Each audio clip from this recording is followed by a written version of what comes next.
sekitar tahun 1911 sampai 1916 Malang diserang wabah pes.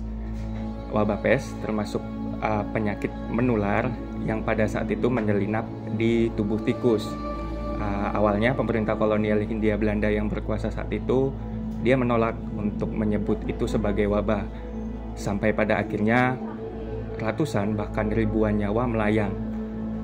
Tapi menurut catatan peneliti sejarah penyakit Jeffrey Lewis, bisa saja korban lebih banyak dari itu karena banyak pemukiman-pemukiman penduduk yang hangus dan ditinggalkan oleh penduduknya. Seberapa efektif? Cukup efektif, Mas. Karena saat itu jumlah korban masih dari catatan BGD 2000-an orang tiap tahun, 2000 dan 2000. Meskipun sebenarnya kalau dari catatan koran-koran itu mungkin gimana ya? Saya berasumsi jumlah korban saat itu mungkin 10 kali dari jumlah yang dicatatkan. Jadi misal tulisannya 2000 sebenarnya mungkin 5 kali. Jika tulisannya 2000 mungkin jumlah korban sebenarnya itu 10 ribuan orang. Karena kenapa? Karena banyak desa yang habis penduduknya. 2 tahun tersebut tuh banyak desa yang habis penduduknya atau ditinggalkan kosong. Kenapa banyak yang habis? Karena kenapa bisa ketahuan? Karena banyak laporan dari koran-koran saat itu, koran-koran lokal terutama koran-koran dari terbitan Kota Malang. Ada namanya Bintang Timur, juga ada Bintang Surabaya. Itu koran-koran sekitar itu. Bakteri Yersinia pestis hidup dalam tubuh kutu tikus yang terjangkit pes. Ketika tikus mati, kutu atau pijal bisa berpindah ke manusia atau binatang lain dan menggigit mereka. Melalui gigitan itulah bakteri pes berpindah dari kutu tikus ke manusia. Pada bulan September 1910, pemerintah Hindia Belanda memberlakukan impor beras dalam rangka persiapan memasuki bulan Ramadan. Negara pengimpor beras yang dipilih adalah Burma, yang sekarang menjadi Myanmar, India, dan Cina. Padahal di wilayah tersebut wabah pes sedang berkecamuk. Dari muatan beras yang dibawa, tidak sengaja terbawa pula tubuh induk pembawa penyakit pes, yaitu tikus. Penyebaran pes di Malang bermula ketika pemerintah Hindia Belanda mengimpor ribuan ton beras dari Myanmar ke Pelabuhan Tanjung Perak, Surabaya. Lalu beras-beras dibawa dengan kereta api dari Surabaya ke Malang. Saat itu antara bulan Oktober-November terjadi hujan deras di wilayah Malang yang memutus jalur Wilingi Malang, sehingga distribusi beras berhenti di Malang.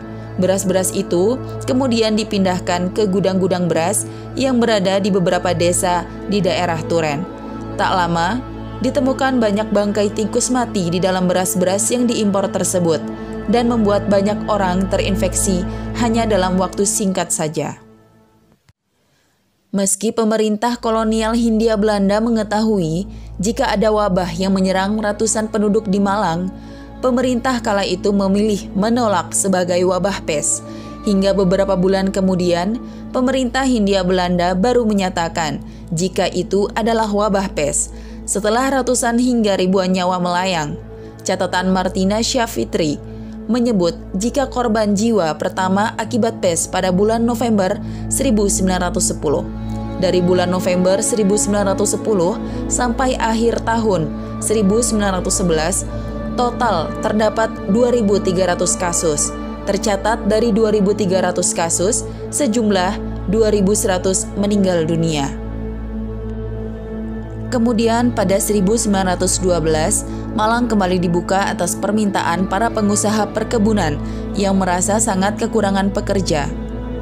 Nah, yang terjadi ketika di Malang yang menarik adalah pemerintah kan kemudian mengevaluasi program yang mereka terapkan di Malang karena banyak kemudian laporan pencurian.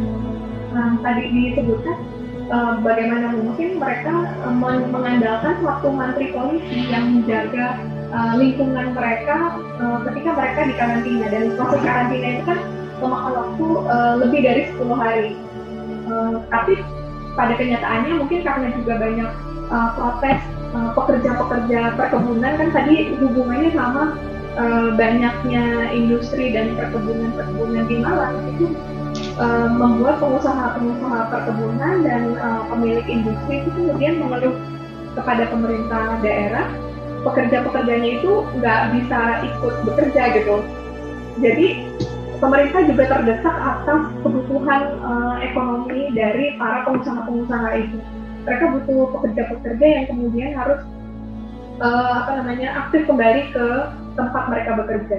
Jadi karantina itu tidak terlalu efektif dirasakan karena itu tadi malah menjadi kelinci percobaan banyak program penanganan penyakit pes.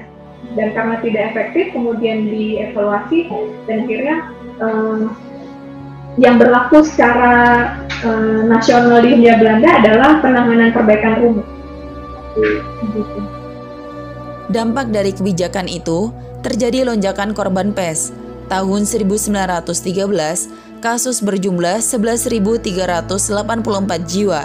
Angka itu kembali melonjak setahun berikutnya menjadi 15.751 orang.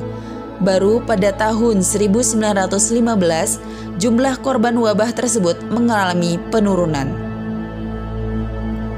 Karena ketika itu pemerintah Hindia Belanda telah membentuk Dinas Pemberantasan Penyakit Pes atau Dienst der Pestbestrijding, DPP, Dinas Pemberantasan Pes.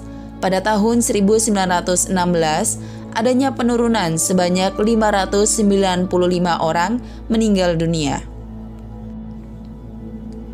Berbagai upaya dilakukan untuk membendung wabah yang dibawa oleh kutu tikus atau hewan pengerat tersebut. Salah satunya adalah melakukan karantina total, melarang penduduk keluar dan masuk Malang dengan bebas. Karantina wilayah dilakukan dalam waktu yang cukup lama dan membuat kondisi perekonomian terpuruk.